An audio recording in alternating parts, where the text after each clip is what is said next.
This is DRF Race of the Day. Hi, everybody. Dan Illman, Mike Beer, the DRF Race of the Day for Saturday, August the 7th. Grade 1 action, the $1 million Whitney. Let's take a look at this field. 5 of the best horses in the country match up in the Whitney, and you can download free formulator past performances for this race on the Race of the Day event page at drf.com. Access them, handicap along with us. Mike, which horse is the real Knicks Go? Is it the Brilliant horse that won the Breeders' Cup Dirt Mile, the Brilliant horse that won the Pegasus World Cup, the Brilliant horse that won the Cornhusker last time out, or the horse that kind of just ran around in the Met Mile two back? I mean, I guess that's the $1 million question going into this race. I don't think you want to know my answer to it. I guess we'll see, Dan. Obviously, he's fastest on the way in, and he looks loose early in this race. Those things are supposed to make him really tough in here. I'm just not a big fan. Yeah, the 3 certainties in life are death, taxes, and Knicks Go is going to be on the lead in a Whitney, given a good start. We throw up the Timeform US Pace Projector. Big advantage for Knicks Go. Blue bar scenario, short field. Favoring horses on or near the early lead. Knicks Go is going to make the early lead, and if he gets an easy lead, he'll be tough to run down. Yeah, and listen, maybe at the end of the day, maybe that's all that it will take. I got to believe that at least one of these other riders knows that Knicks Go is going to be tough if he gets loose, and they're not going to let that happen. By my standards, ran second in the Whitney last year. He's one of the more underrated handicap horses in the country. I think he's run great in both of his starts this year. You could argue the Oaklawn Mile is at a distance that's too short for him. He ran real hard to win that one. And now let's watch the race where he faced Silver State, the Metropolitan Mile. Hey, Mike, I think this is what's known as a tale of 2 trips.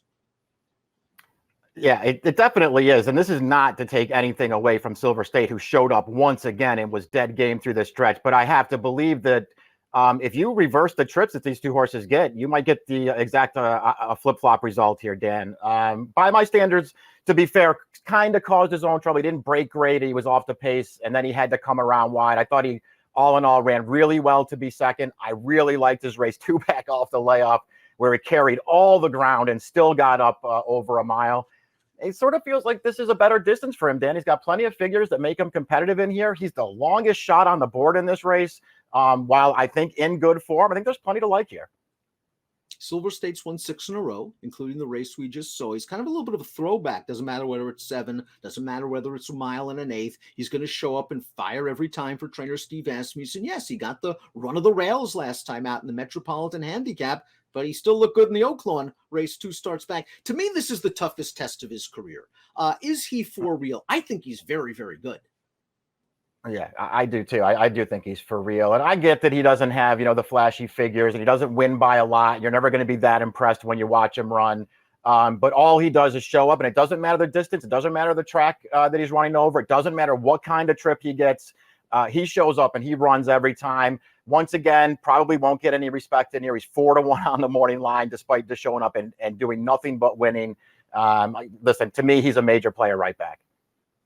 5-pound weight allowance for the filly. She doesn't need it, probably. The 3 Swiss Skydiver. All she did last year was win the Preakness, win the Alabama at Saratoga, and she won the Beholder Mile to kick off her 4-year-old campaign in very impressive style. Now, what happened in the Apple Blossom? I would have just went on with it. If I was Ralby Alvarado that day, she broke sharp. I would have taken the race to Latruska, kind of rated a little bit, and you can't give Latruska in the form she's in right now any kind of an edge. Yeah, I kind of agree with you. I mean, maybe at the end of the day, it's not a real excuse for her. She didn't have that much of a punch through the stretch. I didn't care for the ride she got either last time, though, Dan. She broke like a rocket right to the lead. They should have just went on with it to see what happens. They didn't do that, and it wasn't her best performance. Does she have races that would make her really tough in here? I think she does. Maybe they'll get a little aggressive with her and go forward. But it's at least worth pointing out that this wasn't the plan. This is not where they wanted to run her. Some things worked against the McPeak barn earlier in the meet, and this is where they have to turn up.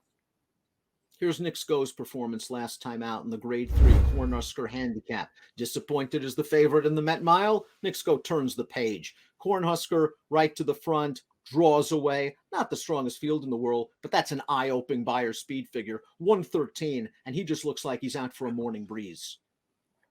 Yeah, it's just a really fast race. He found the right spot here to be sure. They took significant class relief for him here. The horse that ran second to him, their Last Judgment, just sort of conceded the lead to him early. And once he did that, the race was basically over. It doesn't change the fact that it's a really fast race. And it's not the first, fast race this horse has run. I guess we'll just see what happens, Dan. Maybe at the end of the day, he's just a two-turn horse. Do you want to really give him that excuse for the Met Mile as he goes off at something like even money in here? Because based on his Met Mile, he's a very shaky favorite in here. He was no match for Silver State or by my standards that day. I get it. He's, there's 108s, 107s, and 113s on his page, and he's probably the clear speed in here. For whatever reason, and go ahead and tell me right now that you disagree with me, I can't shake the feeling this horse is a little bit phony. I'm not sure if he's a little bit phony. I mean, he has really been awesome in his two-turn races for Cox here. Maybe you make the excuse the one turn. Maybe you make the excuse he needed one from Dubai. I think you're saying he's phony because we remember the Knicks Go from early in his career, where after he won the Breeders' Futurity at 70-1, it was sort of, well, Knicks Go's never going to win again. Well, Brad Cox got him and he's won again. He's very dangerous. I agree with you that I would want to maybe try to find a better price if he's the favorite. Maxfield might be a slightly better price. Maxfield might be the best horse in the country. He will be considered that if he wins this race. I know the Stephen Foster isn't the Stephen Foster of days old. It has been downgraded to a grade 2. He won that race with absolute ease. He did. It was a very impressive win. You're right. He didn't beat that much in there. He was 2-5. You just have to like the way that he did it.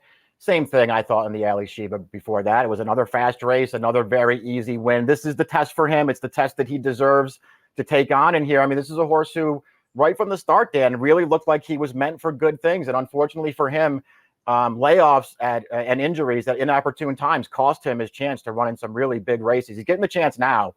I really feel like he's going to live up to it. I think this is a really good horse. And I think he has, at least as good a chance to win this race as Knicks Go does.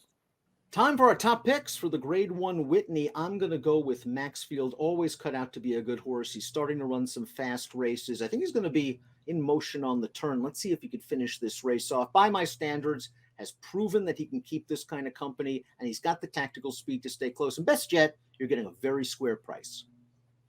Yeah, I think he can get the right trip in this race if he breaks. I'm not, you don't have to worry at all about the 9 furlongs for him, Dan. To me, he's way too big a price in here. I don't love this horse. But at the price he's posted at, I'll just take a shot with him in here and hope that he can run down the favorites. 1-5-2-4 for Mike, 5-4-2-1 for me. It's the big one on a star-studded Saturday afternoon at Saratoga. It's the grade 1 Whitney. Best of luck.